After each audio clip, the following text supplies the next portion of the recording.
Hey everybody, I'm Michelle Markey and I'm here with my good friend Alejandro Salcedo. And today we'll be going through his analysis of Chipotle, the maker of Mexican burritos. You may have heard of them, they're pretty good.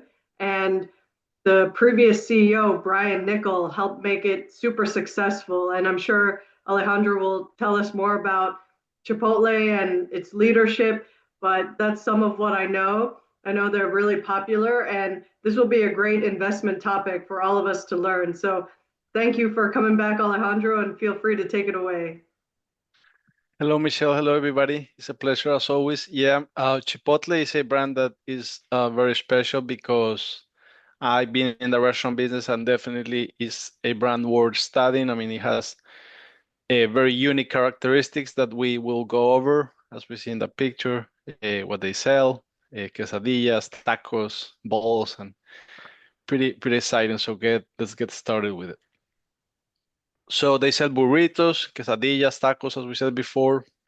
They have more than 3,800 locations across America and 82 international restaurants. As we can see, the international part is not that big yet, but as we always uh, analyze as investors, it is a segment that can be exploded.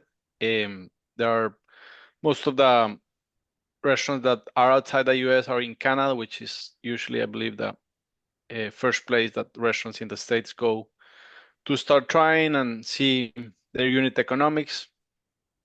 And it's work okay, but as we see, I mean, it's not really a major. Uh, I mean, it's not a huge part of Chipotle yet, but it can be. Fun fact: McDonald's invested in the company in the early years. So Steve Ells, the founder, I will talk at the end about him, but he got an investment from McDonald's.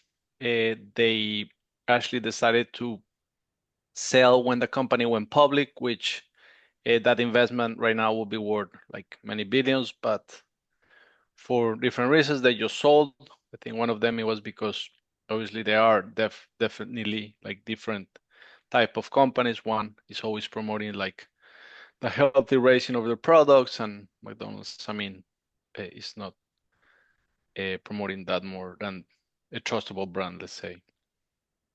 They try to build a better world by serving responsible source food, like I just said. And 1/3 of their sales comes from digital. This is really important because, I mean, the world is going digital as we know, and by this they do get a lot of data from customers.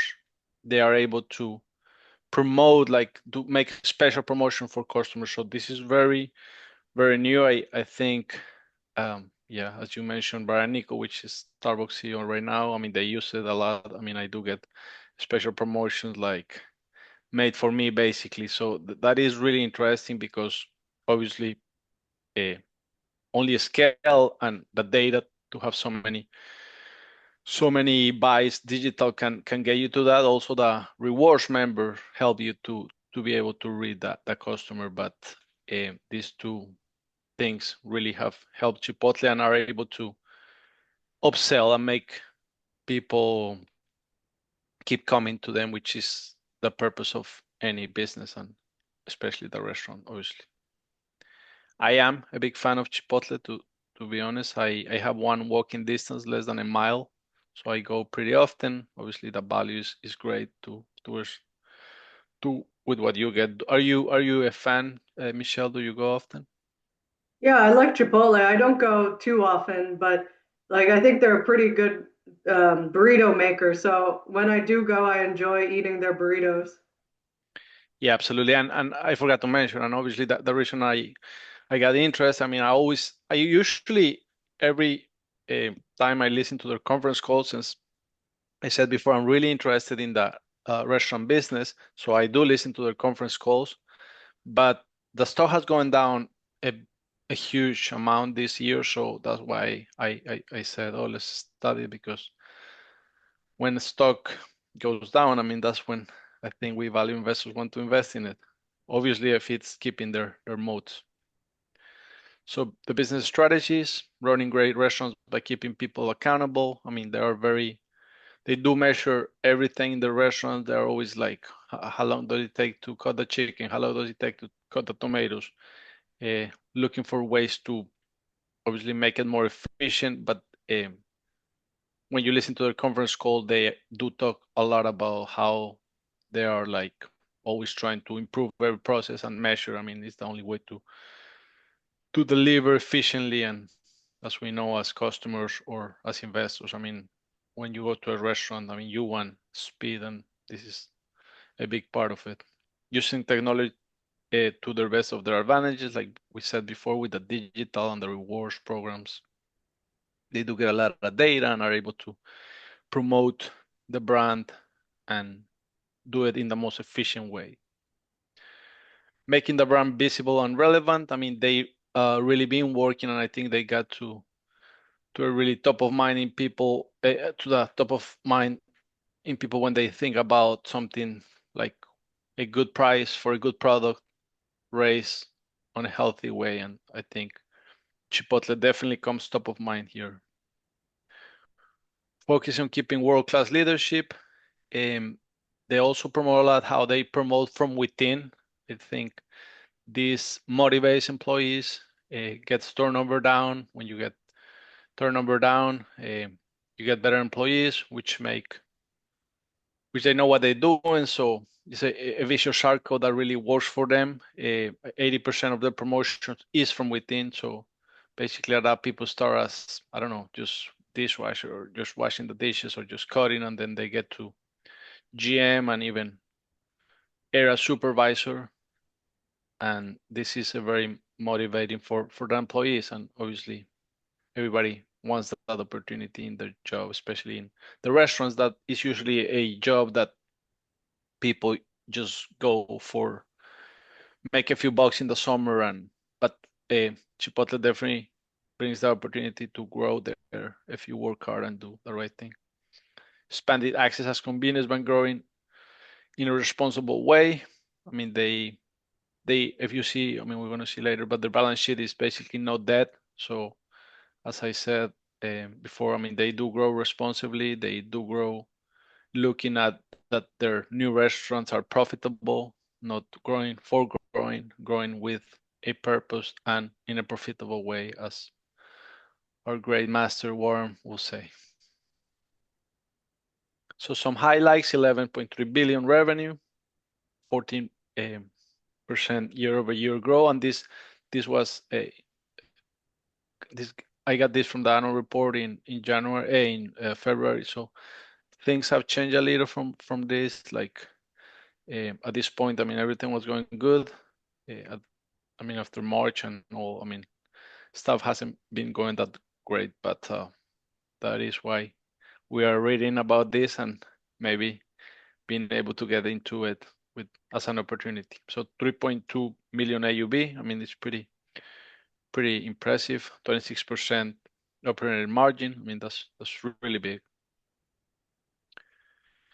So restaurants must haves, which I mean, this is definitely, I think, something we all want. I mean, it sounds really simple, but it's not easy. Like it's simple but not easy. Like food quality, service, location, the convenience, the brand reputation, basically the trust, the cleanliness, the consistency of the food, of the speed. Oh, double consistency. Well, okay, sorry for that.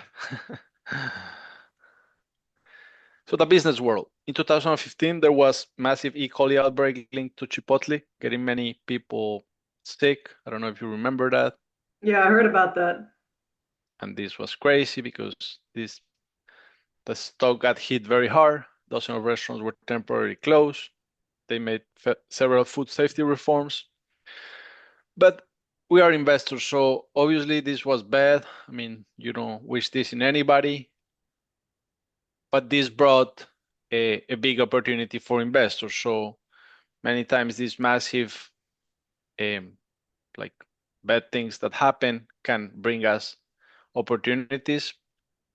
So their stock went down for like 3 consecutive years, but the people that understood the company at that moment decided to invest. One of them was Bill Ackman, which is a very famous investor. We'll talk about him at the end a little bit. Um, So yeah, definitely, we do have to keep open to this type of opportunities, and that's why like studying companies and just being aware of how strong they are can give you a big advantage when something like this happens. So relevant facts about Chipotle. Chipotle focuses on simplicity. One thing I come to notice is like, I don't know, just every brand promotes what they do logically, but I come to notice that like nothing, there's not like a massive like absolute for anything because Chipotle focuses on simplicity. So few choices, fast.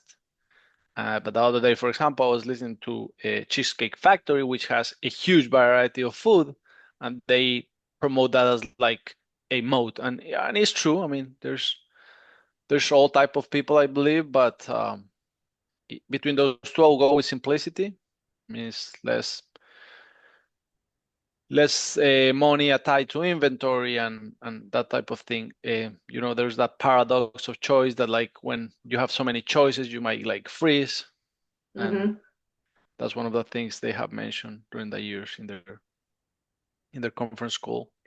Rewards program has been growing a lot. Like before, a few years ago, I remember everybody was starting the rewards program, and I think it was a must, and I was really interested in this. But now, like Buffett says, when everybody does it, I mean, the advantage gets lost somehow. But when you are as big as Chipotle, as unique, I think they really can use it in a very good way. So it has become part of basically every restaurant. If you listen to any conference calls, all of them are having their any rewards program, and the one that does it better, I think, is gonna win. But the good thing for Chipotle in this scenario is that they are different. Like for example, I don't know, a burger at Burger King or McDonald's or Wendy's, maybe if you for some reason like the three of them and you follow their rewards program, you are going to go to the one that's cheaper. Chipotle doesn't really have that uh, difference. Like nobody really is like as fresh ingredients or like Taco Bell is another Mexican, but I think it's a different concept definitely. But there's some other Mexican fast casual that are similar to Chipotle, like Moe's Southwest Grill or also Qdoba. So they, even though they might not be quite the same like Chipotle, they're kind of similar. Yeah, no, you're right, and there is that most grill here in Florida, but I don't think they do have that scale that Chipotle has. But yeah, I mean, definitely, you're right. It is similar, and yeah, people might go there, but I just think Chipotle has a bigger scale, so Yeah. they do have advantage there, and especially with like this type of food that like if like we said, I mean they had an E. coli outbreak, so Hmm. I mean they had to improve after that, so I think people trust that type of brand, but yeah, definitely there is it's not a monopoly, but they were very precise in their food press processes. We talk about that, like really strict with their times and having everything measured. And they are actually using AI to hire nowadays, which I think they said in one of the conference calls, it saves them like 80% of the time. I mean, that's impressive. And I mean, they are using technology like you need to use it. Chipotle is unique because uh, like usually when you go to, I mean, Chipotles are like the drive-throughs for Chipotle, but they are unique because, for example, when you get to McDonald's, you can order at a window. With Chipotles, you have to order previously. So obviously, this makes the process much faster. And again, the data is being saved, and that way they can keep promoting to that customer so he comes more times. They went for the not franchise model.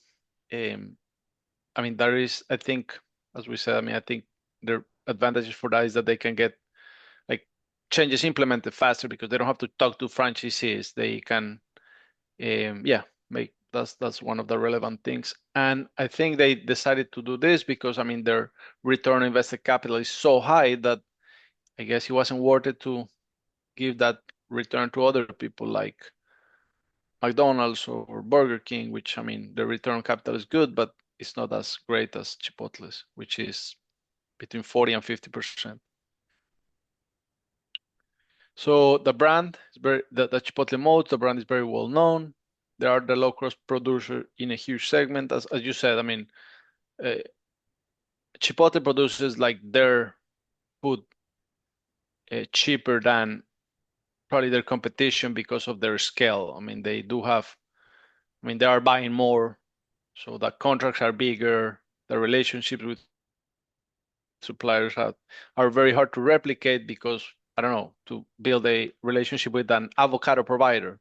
And if you're buying, let's say, 70% of their avocado, I mean, they are going to give you the best prices. They are going to treat you the best. They are going to listen to you because, I mean, this big part of their business, and that is how a lot of their providers work. So I think it's not as easy as to just go to a big food supplier and order, I don't know, 10,000 frozen patties.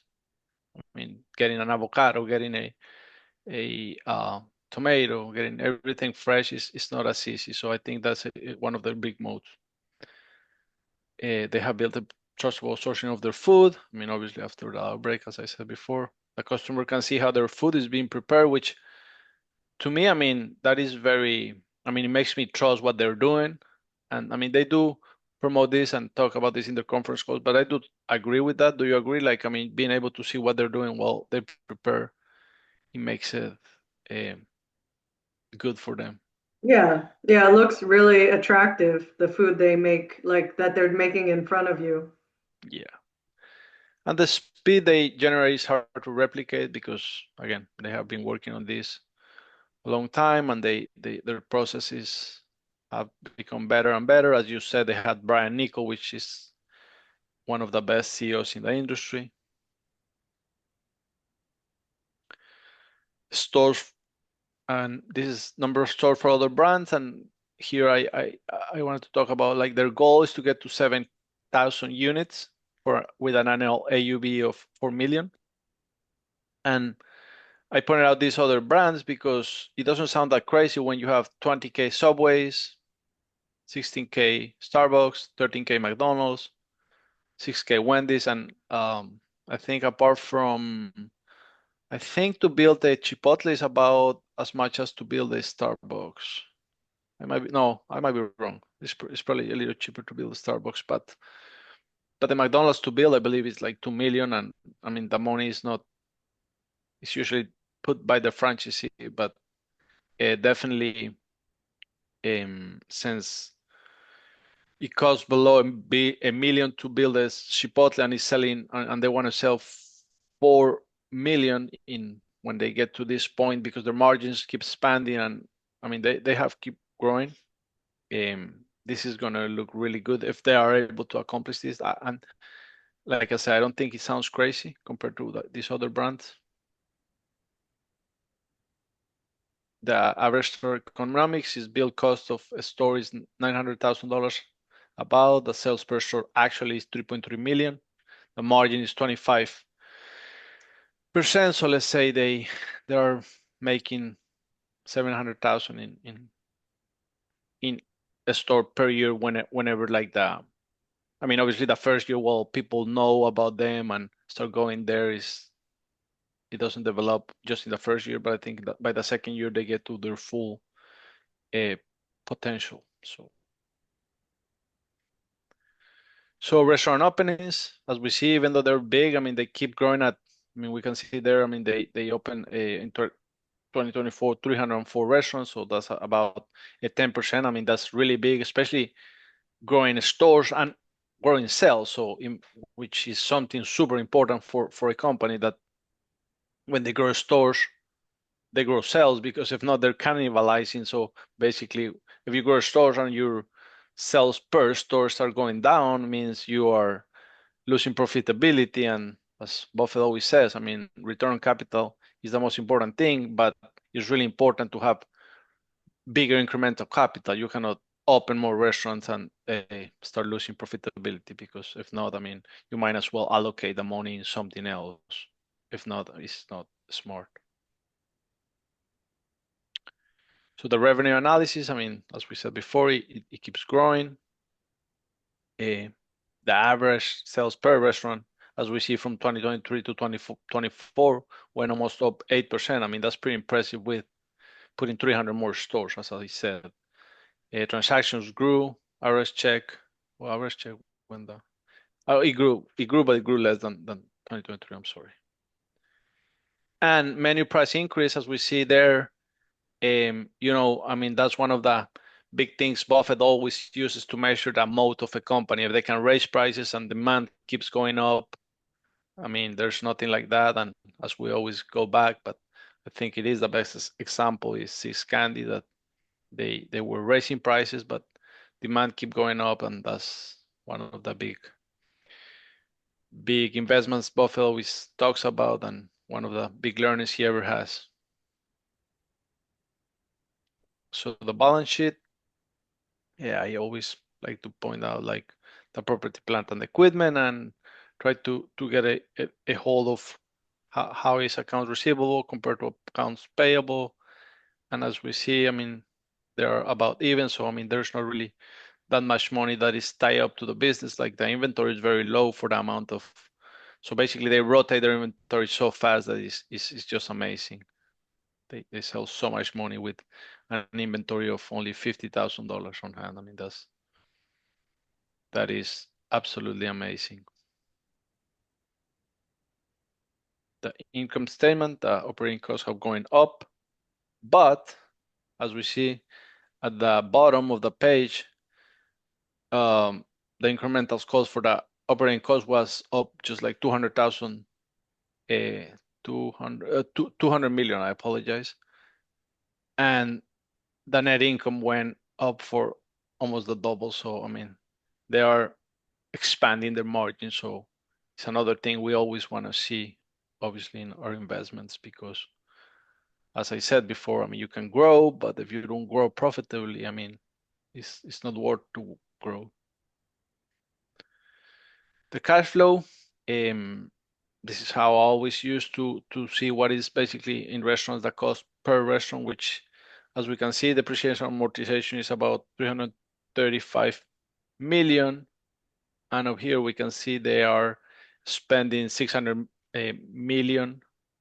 So basically 300 million were used just for maintenance, and the other 300 million were used to open new stores, and they opened 300. So that's why I got to the number of around 900,000 per store, which again, to me, that is the first thing you need to do. I mean, and it's not easy to do in every business, but like for example, in retail, restaurants, and if you start by the unit economics to be able to see how that has moved through the years and be able if they are really expanding their margins or not, the return on capital, if it's growing, and if the build of stores is growing, but at the same time, if the percentage of what they make per store is growing, because that is the way to me to predict how that company will look, at least from the perspective of numbers, because obviously the other factors, as I don't know what is happening in the industry, is where is the food industry going. That type of thing obviously is really important, but from the perspective of the numbers, the unit economics per store is really, really important.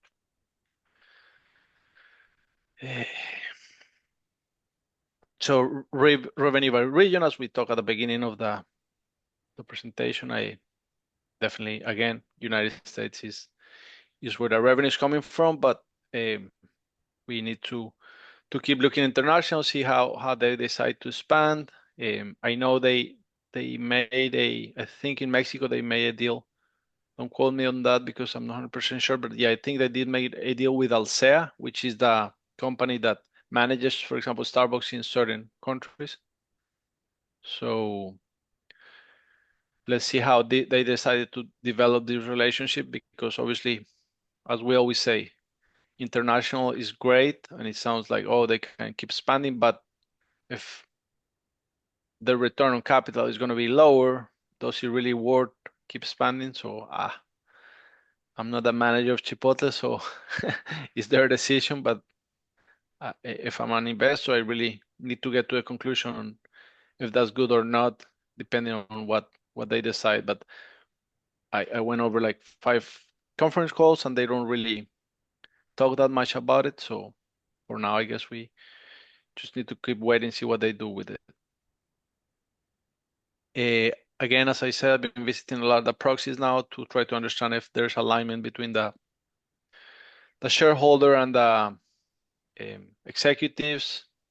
And as we see here, um, I do believe they are aligned because there's only a base salary of 8%, but the other stuff is tied up to performance.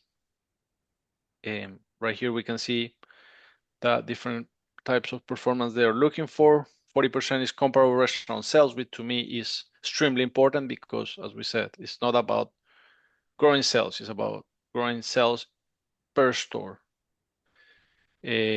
So as we see, there's a correlation between them getting a good salary and the shareholder making money.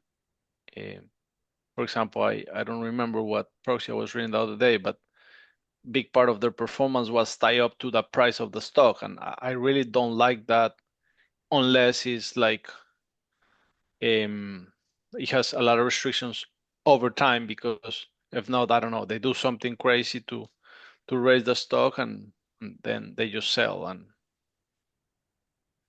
it's an area that is very interesting and important to study because you do need to know who is managing the money of your investments.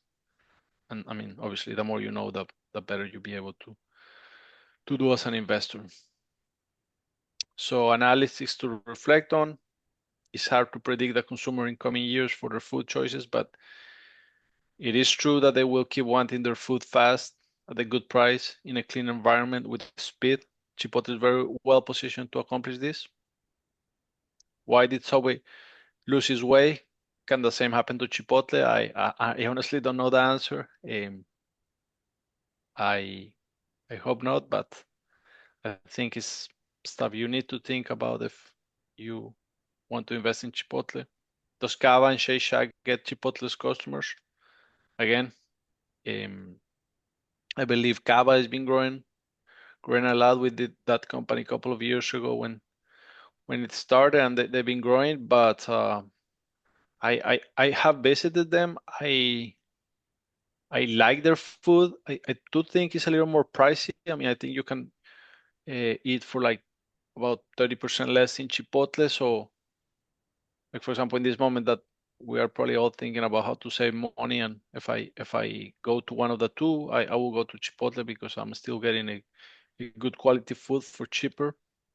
Yeah, that's true. Cava seems to be pricier, even though their focus is different, but they're not as good value as Chipotle is. But um, also, interestingly, their stock has also been downtrending. So I wonder if this is affecting a lot of the fast casual food industry right now, like with the economy maybe slowing down. Who knows? But they have a similar stock trend right now. Yeah, absolutely. There's like if you, I was talking to someone the other day, and if you can really get the right restaurant, you can make good money because definitely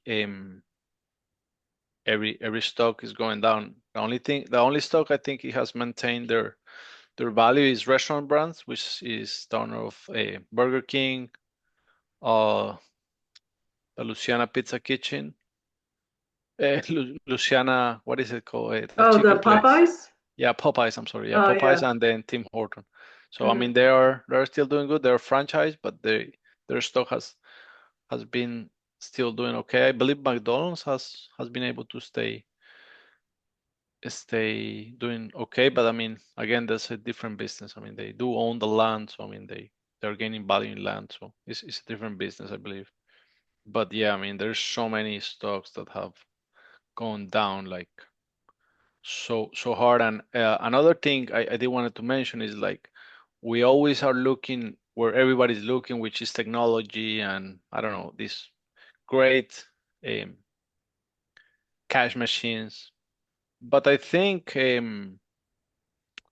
it's worth trying to also go where, like, I don't know, retail stuff, but there is some opportunity there which probably, I don't know, 98% of the companies are not gonna do great, but there's gonna be a 2% that are in the category that probably nobody wants to invest. But if you are able to identify that 2%, you are gonna make a lot of money because nobody's really looking there.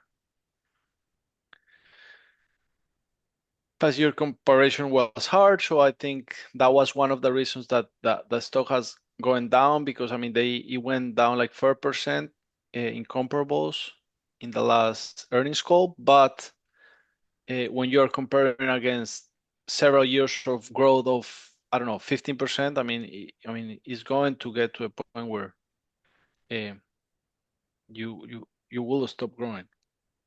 Chipotle going to be the S&P in the next 10 years? And I think that's one of the questions I always ask myself before investing in any company, because I mean if I don't believe they can be the S&P as a stock, why will I invest and not invest in the S&P and be obviously more secure? What would Buffett like?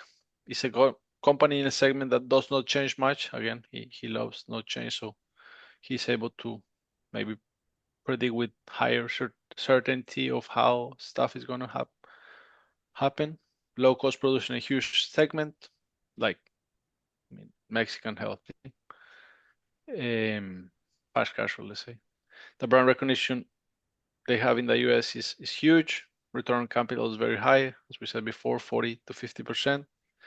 And they repurchase shares when it's appropriate, which again is a great way to deploy money if the stock is selling for a good price. And I'm super interested to see how much they purchased this quarter, because they've been purchasing stock at prices like 55, $49, and the stock is going almost 30% down from there. So learnings. Steve Ells, the founder, started with a dream of having a high-end restaurant. So this is how everything started. I mean, he was a cook and he trained and he studied and he wanted to get this high-end restaurant. But he decided to start this little concept, Chipotle, to pay for his dream, and it went so well that he had to stay with the Chipotle concept and keep going this way. Life sometimes makes shifts for you that you are not expecting. Either you try to go against destiny or you embrace it, and I think that's what Steve Ells did. He embraced it and made a lot of money. I mean, I'm not really sure what he's doing now. I think he retired around the time of the E. coli stuff happened. But yeah, he had a dream to start a very nice restaurant, but he life shift his life to go to Chipotle. So it's a good learning for life, I guess. So yep, that's what I have for you, Shell. No, that's great. That's definitely a lot of food for thought. And I know that kind of sounds like a pun. So it's fascinating because Chipotle seemed like a great growth story, and the stock seemed to get a little bit inflated. Like, even though it would be a good investment, but like Warren Buffett says, we can't pay an infinite price. Like we have to pay a reasonable price for a stock. I think actually Charlie Munger might say that also, the late Charlie. But like, so even if it's a great business, we can't pay too high of a price. Otherwise, it's not worth it, because you could be maybe allocating your capital to something else that will grow and you can get reasonable returns, instead of say a business that the valuation could be too high. So maybe some of that has humbled Chipotle lately, but definitely great to learn from. So thank you very much, Alejandro, for sharing all these lessons with us. Absolutely. Thank you, Michelle. It was great. Thank you. And we'll look forward to the next analysis of yours. So thank you for this awesome presentation. It was great.